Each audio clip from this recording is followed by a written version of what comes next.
Sehingga sebetulnya ulama fikih yang ngarang kitab sampai satu boto-boto itu sebetulnya ya normal-normal saja. Kalau sampean sudah mengkaji ilmu yang kayak saya kaji itu normal-normal saja.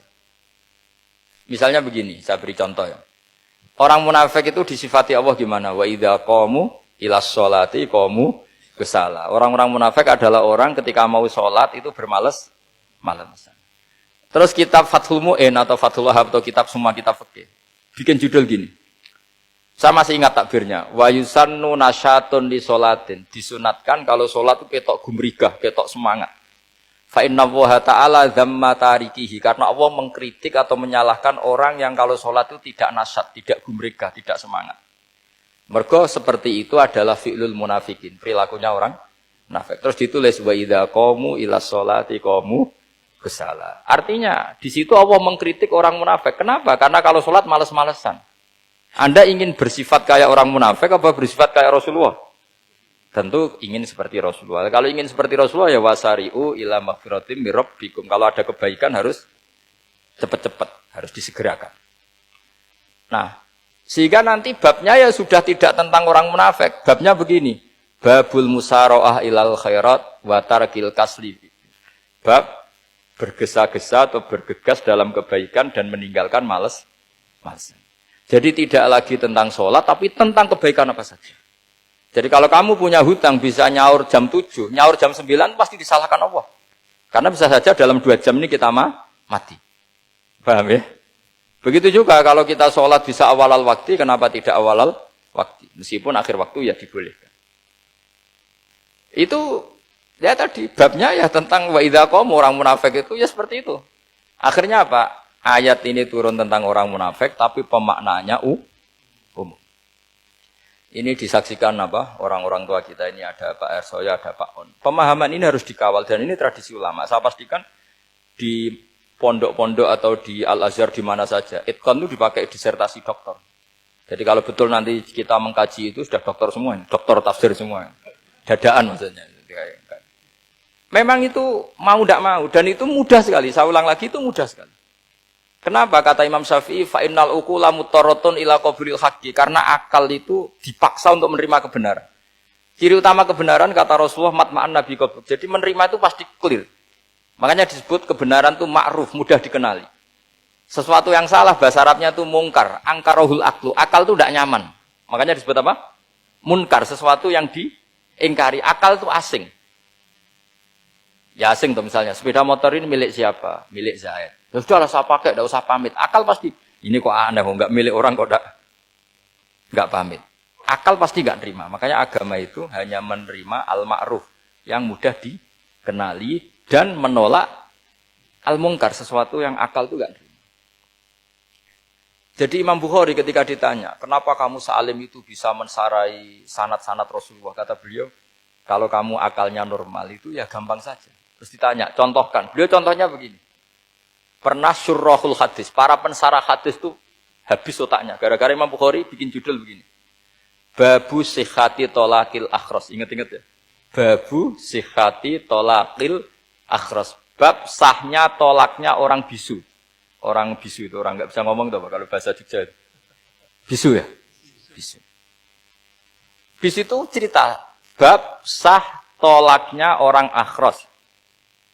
Ternyata apa? Sekian riwayat yang dipakai itu begini. Ana wa kafilul yatim kahataini fil jannah. Nabi pernah ngintikan saya dan yang merawat anak yatim kahataini fil jannah. Wa asyara bi musabbihatihi wal wusta. Pokoknya Nabi ngintikan begini. Paham ya? Maksudnya apa? Betapa yang merawat anak yatim itu sangat dekat dengan apa? Dekat dengan Nabi di apa? Surga. Terus hadisnya berikutnya. Asyahru hakada pakai tangan 10, ahakada wa hakada wa hakada berarti 30. Asyahru hakada wa hakada wa hakada berarti berapa? 29. Terus berikutnya hadis Aisyah sholat lama terus ditanya orang di tengah-tengah sholat. Aisyah kenapa sholat lama? Fa asyarat nahwas sama. Kemudian Aisyah memberi isyarah nahwas sama. Ternyata saat itu gerhana apa? Matahari. Itu surahul hadis bingung semua. Ini cerita tolaknya orang bisusah kok ngelantur kemana-mana ini. Ternyata maksudnya Bukhari begini, maksudnya Imam Bukhari. Penjelasan yang namanya tolak itu kan sighot. Ya sighot, tahu sighot akad lah kalau dalam bahasa Jogja mungkin. Kalau kamu nikah kan angkah tuka wazawazwa terus bilang apa qabil tu nikahaha wa taswiyah. Terus kalau kamu menceraikan istri kamu bilang kamu saya ceraikan. Yang dikatakan sighot itu adalah ekspresi atau implementasi dari sesuatu. Misalnya kamu ingin tolak, bilang saja tolak. Kalau kamu ingin muji orang, bilang saja begini. Pasti itu maknanya muji. Kalau ingin mencemooh, bilang begini. Nah, artinya gini, kalimat itu bisa diganti isyarah. Saya ulang lagi, kalimat itu bisa diganti. Buktinya Nabi mengisyaratkan saya dekat, bilang begini. Paham ya? Aisyah bilang gerananya, bilang begini. Nah, kalau begitu orang yang bisu ya punya cara menceraikannya. Dia cukup melakukan isyarat. Yang isyarat itu pasti difahami sebagai cerai. Artinya kalau orang memahami Quran hadis seperti itu, hal-hal yang mungkin nggak terlintas dalam pikiran Anda, ternyata itu jadi dalil. Artinya apa?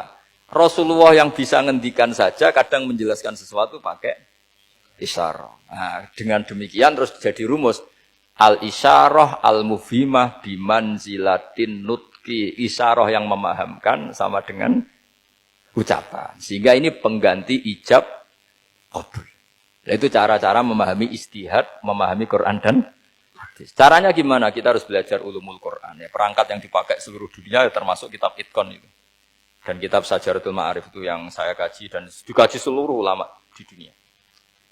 Karena saya tidak biasa ngaji tanpa kitab yang perlu kita kaji. Saya sendiri itu bisa seperti ini ya barokahnya kitab-kitab itu. Jadi gak terlintas tapi ya tadi. Rasulullah yang bisa ngendikan saja, sering iktifa, sering ngalap cukup dengan apa? Isyarah. Oh kalau gitu berarti al-isyarah bimanzilatin nutki. Isyarah itu sama dengan ijab dan qabul. Apalagi ini orang akhros, orang bisu yang nggak bisa ngomong. Lalu kalau tolak kayak apa, kalau nikah kayak apa. Ya, tapi Imam Bukhari itu uniknya tadi bikin judul Babu Sihati Tolakil Akhros, kemudian cerita anak wa kafilul yatim. Nah, itu kalau orang kan nggak sambung, ini sambungnya di mana? Kok malah cerita anak yatim? Ternyata kata kuncinya kahata ini seperti ini dan orang paham sangat sangat. Makanya hati-hati dengan isyarah karena kalau itu betul mengganti lafadz, berarti Anda kalau nyuwun sewu melafadzkan tolak terganti isyarah, ya agak masalah itu. Tapi semoga enggak lah. Istri satu kok dicerai nanti nggak punya istri nanti malah repot. Tapi ini kan saya cerita ilmu saja. Ya, saya cerita apa? Cerita ilmu. Jadi kalau ada orang bilang semua yang ada di dunia itu ada di Quran. Itu caranya ya seperti ini. Jangan kayak orang-orang yang terlalu tekstual.